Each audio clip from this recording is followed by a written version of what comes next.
છોકરાઓ માટે નિષેધ ખોરાક. આવડા નાના નાના છોકરાને મગસ ને ગુંદરપા ને એવું મા બાપ ખવડાવે છે.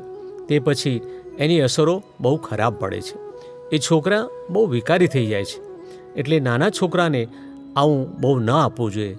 એનું પ્રમાણ સચવાવવું જોઈએ. દાદા ભગવાન, જ્ઞાની પુરુષ દાદા ભગવાને છોકરાઓને કેવો આહાર આપવો જોઈએ તે અંગે વૈજ્ઞાનિક સમજ આપી છે. દાદાજી કહે છે, છોકરાઓને મગસ ગુંદર પાક જેવો ઉત્તેજના થાય તેવો ખોરાક ન આપવો. એ દાળ ભાત ખાય તો એ શક્તિ ઘણી હોય છે.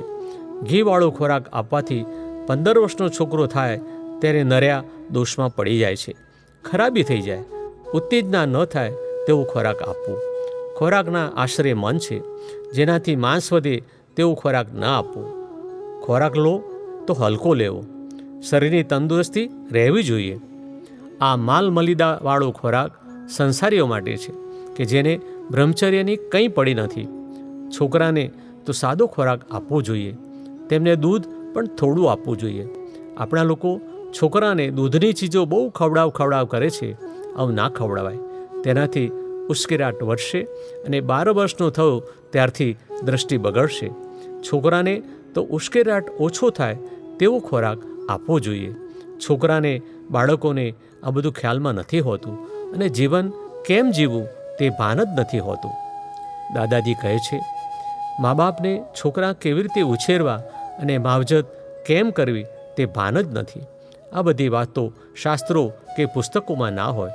આ તો બોધ કળા છે. આ તો અજાયબ કળા છે. નવો વિજ્ઞાન છે. છોકરાને તો ઉશ્કેરાટ વગરના સુંદર અને ડાહ્યા બનાવવા જોઈએ. સંસારી તો પછી થવાના જ છે. તેમને ઉશ્કેરાટ થાય એવો ખોરાક ખવડાવીએ અને પાછા સંસ્કાર ખોળીએ એવું કેવી રીતે બને? છોકરાને તો દાળ, ભાત, રોટલી, શાક એવો સાદો ખોરાક આપવો જોઈએ. એ બધો સુંદર ખોરાક છે, એમાં વાંધો નહીં.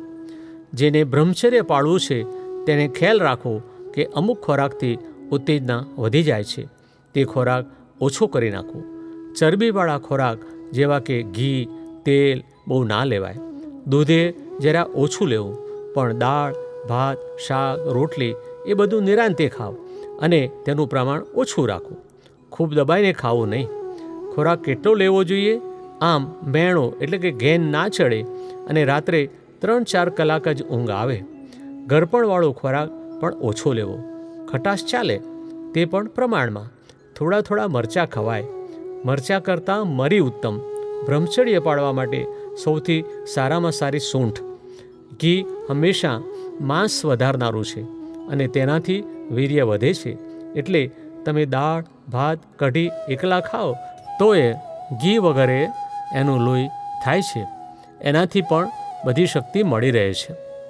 જેને બ્રહ્મચર્ય પાળવું છે તેનાથી માલ મલિદા ન ખવાય. ખાવો જ હોય તો થોડુંક ખાઓ, જેથી જેને ભૂખ જ ખાઈ જાય. ખરાબ વિકારો આવવાનું કારણ જ આ છે. તેનાથી વિકારી ભાવ ઉત્પન્ન થાય. ભૂખ ખોરાકને ખાઈ જાય ત્યાં સુધી વિકારી ભાવ ઉત્પન્ન ના થાય. ભૂખ ના ખાય ત્યારે પ્રમાદ થાય એટલે વિકાર થાય. માટે જલ્દી પચી જાય તેવો ખોરાક ખાઓ.